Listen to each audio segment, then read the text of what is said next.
Hi everyone, my name is Nicole Jacobs. I am going to be going over my case study for coronavirus relief funds.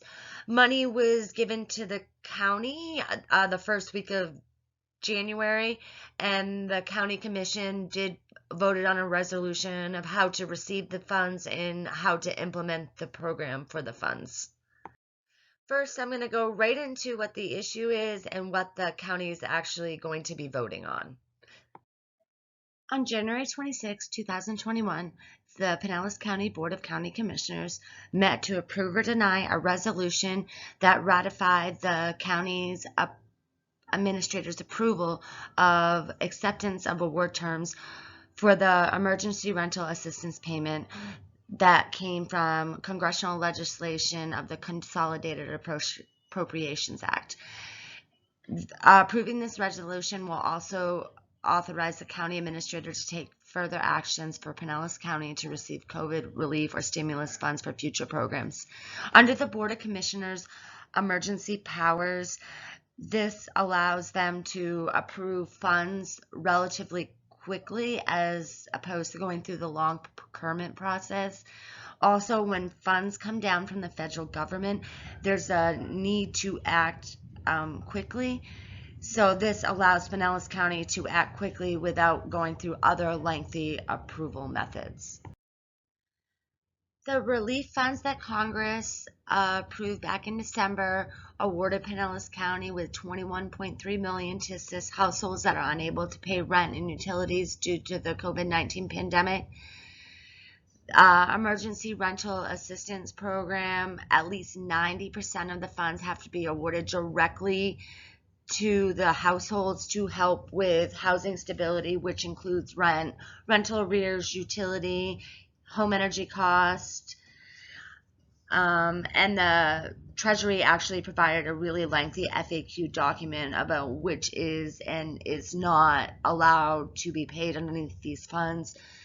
The 10% of funds that doesn't have to go directly to households can be used for case management, other housing stability services like moving costs, that kind of thing, and administration costs of the program.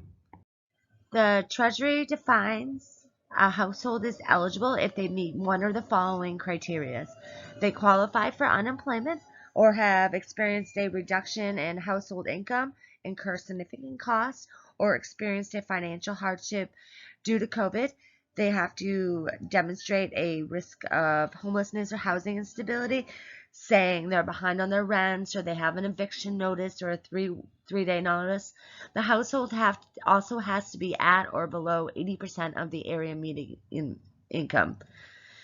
The household should not have gotten funds for the months they are receiving rental assistance from a prior rental assistance program. In order to ensure that services aren't duplicated, Pinellas County has partnered with the other agencies that are helping with rental assistance and getting lists from them about who they've helped.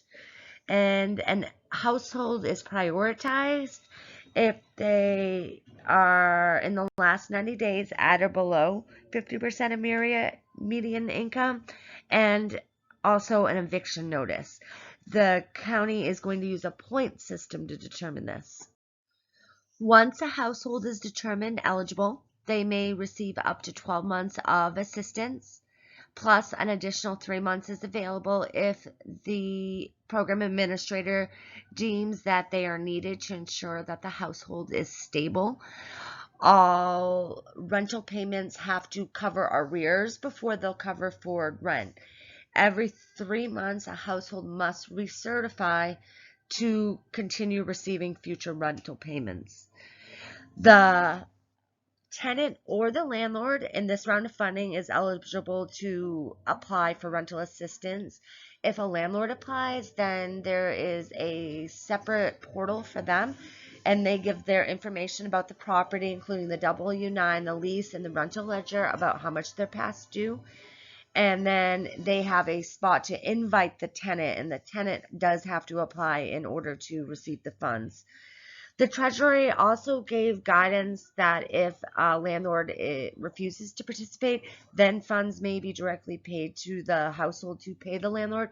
Pinellas County has opted out of this part of it, and they have determined that rental payments have to be paid directly to the landlord.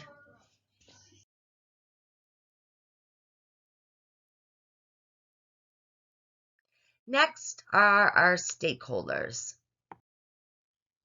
Stakeholders in this resolution are the county commissioners, landlords, renters, other Pinellas County residents, and the Department of Treasury. And on to stakeholders' perspectives. Landlords are glad to finally get paid. Some have been 6 months to up to a year without receiving rental payments.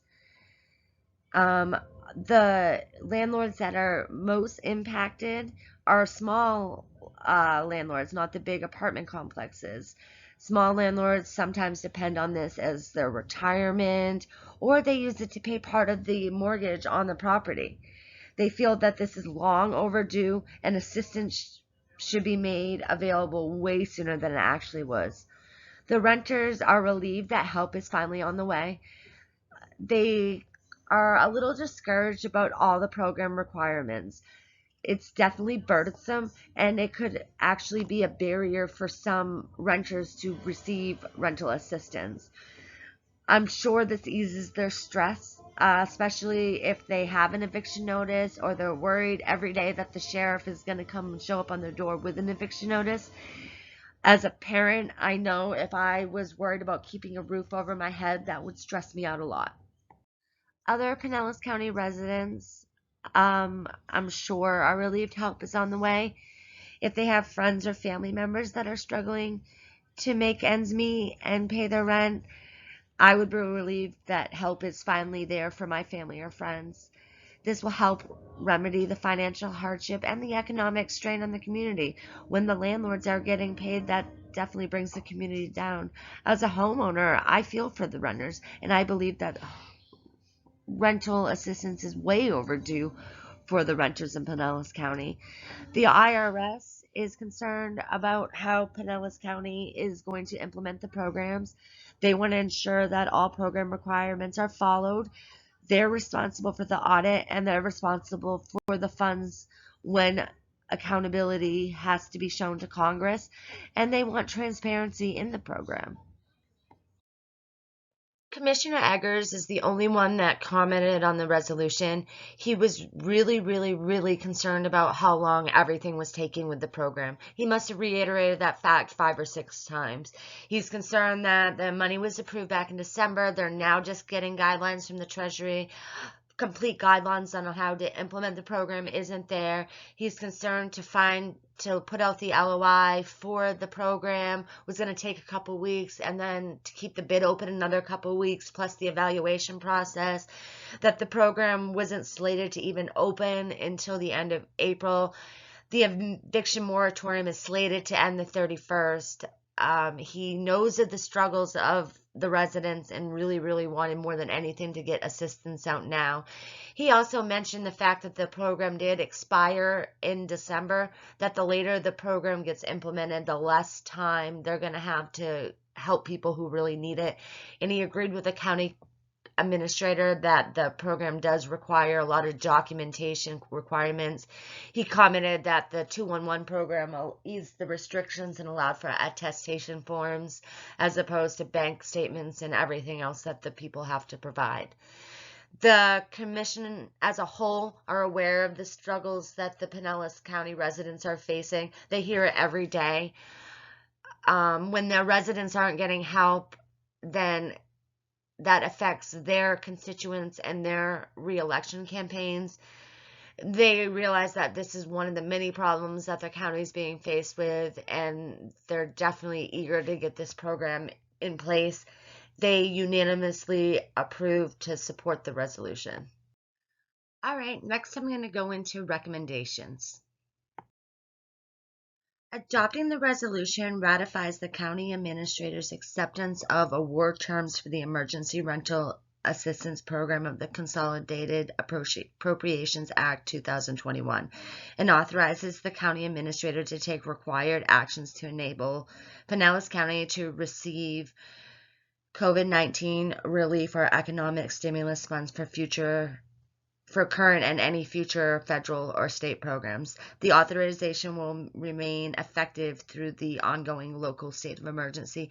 This is extremely important because the common theme with COVID assistance funds is they receive notice of the funds a week prior to the deadline to adopt the resolution, so they could receive the funds. So giving the county administrator will power to act will give Pinellas County advantage on bidding and receiving future federal funds.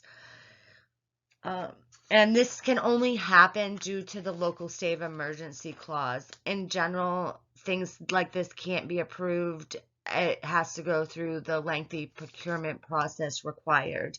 Adopting of these funds will also align with Pinellas County's strategic plan to ensure the health, safety, and public welfare of the community. This resolution will provide planning, coordination, prevention, and protective services to ensure a safe and secure community. And it supports programs that seek to prevent and remedy the cause of homelessness and move individuals from families from homelessness to permanent housing. It's going to foster the continual economic growth and vitality of the community by investing where the community most needs it. And the program will deliver first-class services to the public and other customers of the city. A part of my job recently has been helping our clients apply for COVID assistance programs for utilities and rent and stuff like that. So after listening to the meeting and hearing what the county was doing, I spoke with my boss and asked him if I could reach out to the county of our agency of PERC being a possible administrator of the program funds. So he said, go ahead. So this gave me a great opportunity to include my expert interview with actual interactions that I did with the county as a part of this program. I sent an email to Audrey Phillips. She works for Pinellas County Office of Management and Budget. I initially reached out to her to ask about what they needed from an agency who is interested in distributing funds. And she told me that she was actually tasked with developing the Coronavirus Relief Fund program. She was tasked with developing the RFP and the evaluation criteria. She invited me to an eviction mitigation planning group with the county, and we were able to meet. We met once a week prior to the LOI being released and to figure out program needs of the COVID-19 rental assistance money. And we also met and discussed future program and problems we had with the prior COVID rental assistance money that was given out through 211. The idea was to identify and make the program better and make the launch as smooth as possible because the county residents had had enough of bad program launches. A part of the eviction mitigation group that I was a part of with other county staff that were tasked with this program, representatives from Gulf Coast Legal, Bay Area Legal, nonprofit representatives, and it was all in all a great collaboration and discussion between everyone. From the eviction mitigation planning group, we developed so many things that are playing a part of the program launch today.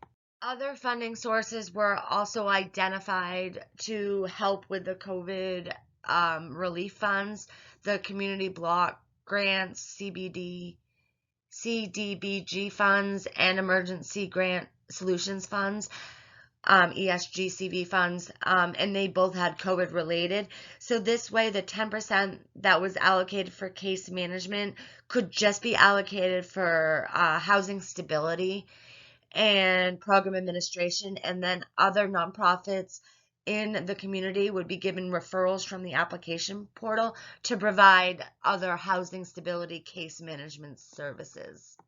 We also developed the workflow of it. And this is basically breaking down how the program is going to be administered. The applicant or the tenant applies into the portal. They're the one program administrator, would then approve or deny, submit for rental payments to be made. And then if they had an eviction notice or needed other case management skills, then this portal would refer them out to other community partners. Finally, on March 31st, Pinellas County is launching their rental assistance program. I included the link for any of you that are interested. They're going to review, and what I learned from my last eviction mitigation planning meeting group on Friday is that the county is going to, once the funds are approved and submitted to them, they're going to review all applicants submitted initially to figure out the error rate and to help manage fraud risk. Once they get an idea of how many have errors and fraud, then they'll be able to approve program applicant payments faster. Key program information that was created from our planning groups include landlords and tenants can apply. If the landlords apply, then in a portal, they invite the tenant. They have to pay 100% of the rental arrears before they can meet future payments. Once approved, a client is eligible for 3 months at a time of rental payments before the recertification. Those at or below 50% AMI with eviction notices will be prioritized. All applicants will be given points to determine their priority level. Money for utilities will also be available, but only if there's a disconnection notice. This will help ensure that rental payments are prioritized and getting out the door first. When applying, applicants have a place to be put as a helper. And being designated as a helper, the local nonprofits can actually access the client's application so they can help them with a part of the whole application process. As a part of the planning group, our agency will be given access to all program documents and information so it can be used for other programs we have, and to help clients that are struggling be referred to our programs. And this way, clients don't have to be given all the same information again. Usually intakes are similar from agency to agency. We were also given direct contact information for all organizations that are involved in the program. Say the client comes in with an eviction notice, you can help them apply in the portal, and we actually have someone directly we can reach out to at Bay Area or Gulf Coast Legal to help with the eviction notice. We also have direct contact at Tetra Tech, so we can reach out with questions during the application process. They're the vendor of the program. PERC actually also applied to be a vendor for this program, but Tetra Tech actually won the bid. Audrey Phillips sat down with me after and said that PERC submitted a performance a line item budget instead of a performance-based budget, and that's what they were looking for in the grant proposal. If we would have done that instead, she said we would have actually been administrating the grant. Next week, any nonprofits and landlords that will be invited to a training session prior to the launch of the program, and this will help us help applicants apply. And as a part of this, I am sending invitations to everyone in my organization who are interested in attending it. And additionally, I'm providing a meeting with my organization coworkers to discuss any problems or any questions they have about the latest round of COVID assistance. I want to thank everyone for taking the time to watch my presentation. I am looking forward to your questions and comments in the post afterwards. I hope you guys have a good weekend.